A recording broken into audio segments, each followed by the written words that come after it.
Subscribe करें हमारे YouTube channel को और बेल आइकन को प्रेस करें हमारे लेटेस्ट वीडियोस को देखने के लिए।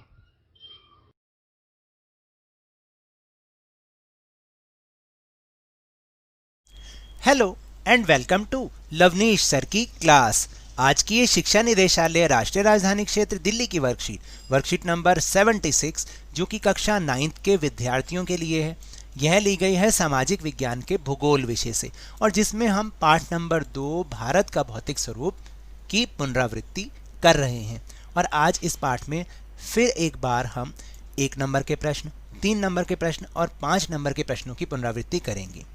पेपर के हिसाब से ये बहुत ही इम्पॉर्टेंट क्वेश्चन है, इसलिए इन्हें बहुत ध्यान से समझ के याद कीजिएगा। तो चलिए बिना समय गवाए अपनी इस वर्कशीट की शुरुआत करते हैं। तो शुरुआत करते हैं मेरे साथ और समझने की कोशिश करते हैं। तो पहला प्रश्न है कि दोआब क्या है। देखिए दोआब किसको कहते हैं? दोआब दो नदियों के बीच के क्षेत्र को कहते हैं दोआब। फिर दूसरा प्रश्न है कि कौन सा महाद्वीप गोंडवाना लैंड का हिस्सा नहीं था। गोंडवाना लैंड, जब ये सारे महाद्वीप एक ही ज़मीन का हिस्सा थे तो उसको गोंडवाना लैंड कहते थे। उत्तरी अमेरिका, अफ्रीका या ऑस्ट्रेलिया या एशिया? तो सही उत्तर है उत्तरी अमेरिका। फिर तीसरा प्रश्न है खालिस्तान की डैश नदी भारतीय मरुस्थल की सबसे लंबी नदी है। तो देखिए इसका उत्तर है कि लूनी नदी। जी हाँ, लूनी नदी भारतीय मरुस्थल की सबसे लंबी नदी है। उसके बाद कवरत्ती लक्षद्वीप का प्रशासनिक मुख्यालय है। ये कथन सही है या गलत? ये कथन बिल्कुल सही है क्योंकि कवरत्ती द्वीप ही लक्षद्वीप का प्रशासनिक मुख्यालय है। फिर उसके बाद है प्रश्न नंबर 5, उत्तरी सरकार क्या है? उत्तरी सरकार क्या है? देखिए इसमें बच्चे गलती करते हैं। सरकार, यहाँ पे सरकार गवर्नमेंट नहीं है। उत्तरी सरकार, आंध्र प्रदेश के तटीय इलाकों को उत्तरी सरकार कहा जाता है। समझ आइए आपको कि आंध्र प्रदेश के जो तटीय वाले इलाके हैं उनको हम उत्तरी सरकार कहते हैं। उसके बाद प्रश्न नंबर 6, सहायक नदी और जल वितरिका में क्या अंतर है? देखिए सहायक नदी किसको कहते हैं? सहायक नदी ऐसे झरने या नदी को बोलते हैं जो जाकर किसी मुख्य नदी में विलय हो जाती है। जैसे कि यमुना नदी है जो कि गंगा नदी में ही जाके मिल जाती है, तो यमुना गंगा की सहायक नदी है। जबकि वितरिका या शाखा नदी जल की ऐसी धारा होती है जिसमें मुख्य धारा से कुछ जल जो है वो बंटकर बहता है, यानी कुछ धाराओं में बंटकर बहने को हम वितरिका कहते हैं। फिर इसके बाद 7वां प्रश्न है कि मध्य उच्च भूमि पर संक्षिप्त टिप्पणी कीजिए। मध्य उच्च भूमि की क्या विशेषताएं हैं उसके बारे में लिखना है। मैंने यहाँ पर 5 वाक्य लिखे हैं, आप कोई 3 भी कर सकते हैं। जैसे मध्य उच्च भूमि प्रायद्वीपीय क्षेत्र का वह भाग है जो नर्मदा नदी के उत्तर में पड़ता है और मालवा के पठार के एक बड़े हिस्से पर फैला है। फिर दूसरा पॉइंट है कि यह दक्षिण में विंध्य श्रेणी और उत्तर पश्चिम में अरावली की पहाड़ियों से घिरा है। तीसरा पॉइंट है पूर्व दिशा में इसका विस्तार छोटा नागपुर के पठार द्वारा प्रकट होता है। 5वां पॉइंट, एक क्षेत्र के पूर्वी विस्तार को स्थानीय रूप से बुंदेलखंड अथवा छोटा नागपुर का पठार कहा जाता है। और आप ये लिखना चाहें तो लिखें कि छोटा नागपुर पठार आग्नेय चट्टानों से बना है। तो इसमें से कोई भी 3 या 4 पॉइंट आप लिख सकते हैं। उसके बाद 8वां प्रश्न, भारत के उत्तरी मैदान का वर्णन कीजिए। तो देखिए यह मैदान जो है जलोढ़ मृदा से बना हुआ है। दूसरी इसकी विशेषता क्या है? यह मैदान 7 लाख वर्ग किलोमीटर में फैला हुआ है। फिर तीसरी विशेषता है कि यह मैदान 2400 किलोमीटर लंबा तथा 240 से 320 किलोमीटर चौड़ा है। चौथा पॉइंट, समृद्ध मृदा के आवरण, भरपूर पानी की आपूर्ति एवं अनुकूल जलवायु ने इसे कृषि की दृष्टि से भारत का अत्यधिक उपजाऊ भाग बना दिया है। और ये कहाँ कहाँ पर फैला हुआ है? ये उत्तर भारत के विभिन्न राज्यों जैसे हरियाणा, दिल्ली, उत्तर प्रदेश, बिहार तथा झारखंड के कुछ भाग एवं पश्चिम बंगाल के पूर्व में फैला हुआ है। तो इस तरह से हम 5 पॉइंट इसके बारे में लिखेंगे और ये 5 अंकों का प्रश्न है।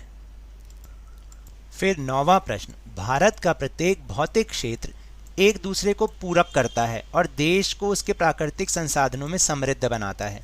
5 उदाहरणों की सहायता से इस कथन को न्यायोचित ठहराइए। तो आप अगर 5 उदाहरण ना भी लिख सकें तो जितना आप लिखेंगे उतना ही सही है। तो देखिए इसमें करना क्या है, इसमें बताना है कि हमारे यहाँ पर जो पर्वत हैं, मैदान हैं और पठार हैं या तटीय मैदान हैं वो कैसे प्राकृतिक संसाधनों में भारत देश को समृद्ध बनाते हैं।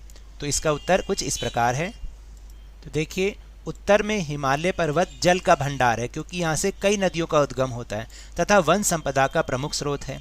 फिर उत्तरी मैदानों में उपजाऊ मृदा पाई जाती है, जो यहाँ पर विभिन्न फसलें जिसमें उगाई जाती हैं। फिर तीसरा है कि प्रायद्वीपीय पठार खनिजों का भंडार है और खनिज उद्योगों को कच्चा माल उपलब्ध कराते हैं, जिससे देश का औद्योगिक विकास होता है। और चौथा है कि तटीय क्षेत्र मत्स्यन यानी मछली पालन और नमक बनाने हेतु अनुकूल दशाएं प्रदान करते हैं। फिर इसके बाद स्रोत आधारित प्रश्न। इसमें क्या होता है कि हिंदी और इंग्लिश भाषा की तरह इसमें भी एक अनुच्छेद है और उस पर आधारित कुछ प्रश्न हैं जिनके आपको उत्तर देने हैं। तो दिए गए अनुच्छेद को ध्यान से पढ़ें और निम्नलिखित प्रश्नों के उत्तर दें। प्रायद्वीपीय पठार के किनारों पर संकीर्ण तटीय पट्टियों का विस्तार है, यानी प्रायद्वीपीय पठार के जो किनारे हैं वहाँ पर तटीय पट्टी बनी हुई है, जिन्हें हम क्या कहते हैं, ये पश्चिम में अरब सागर से लेकर पूर्व में बंगाल की खाड़ी तक फैला है। विस्तृत का मतलब फैला है। पश्चिमी तट पश्चिमी घाट और अरब सागर के बीच स्थित एक संकीर्ण मैदान है। इस मैदान के 3 भाग हैं।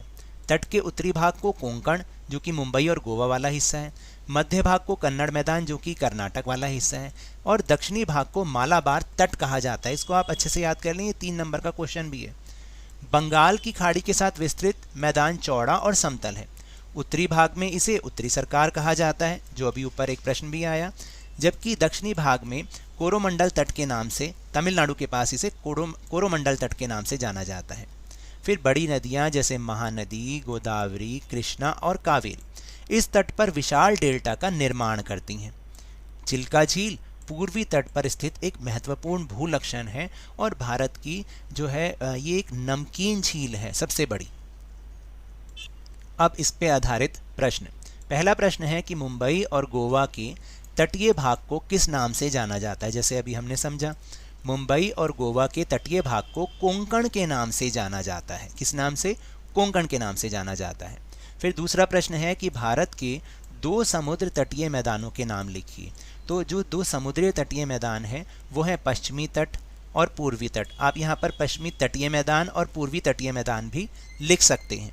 फिर तीसरा प्रश्न है कि कोई 2 नदियाँ जो डेल्टा बनाती हैं। तो ऊपर हमने 4 नदियाँ पढ़ी और गंगा भी इनमें शामिल है। वैसे तो महानदी और गोदावरी नदियाँ ऐसी नदियाँ हैं जो डेल्टा बनाती हैं। डेल्टा एक त्रिभुजाकार आकृति होती है और नदी समुद्र में मिलने से पहले डेल्टा बनाती है। कई नदियाँ ऐसी हैं जो डेल्टा बनाती हैं।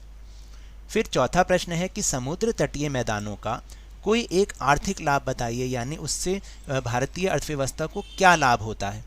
देखिए, तटीय मैदान मत्स्यन के महत्वपूर्ण केंद्र हैं और निर्यात के माध्यम से बहुमूल्य विदेशी मुद्रा भी अर्जित करते हैं। यानी मछली पालन के लिए जो तटीय मैदान है वो बहुत महत्वपूर्ण स्थान है और यहाँ से क्या होता है कि बहुत सारी चीज़ों का निर्यात होता है, जिससे हमें विदेशी मुद्रा मिलती है। जब हम यहाँ से बहुत सारा सामान विदेशों में बेचते हैं तो उससे हमें विदेशी मुद्रा भी मिलती है।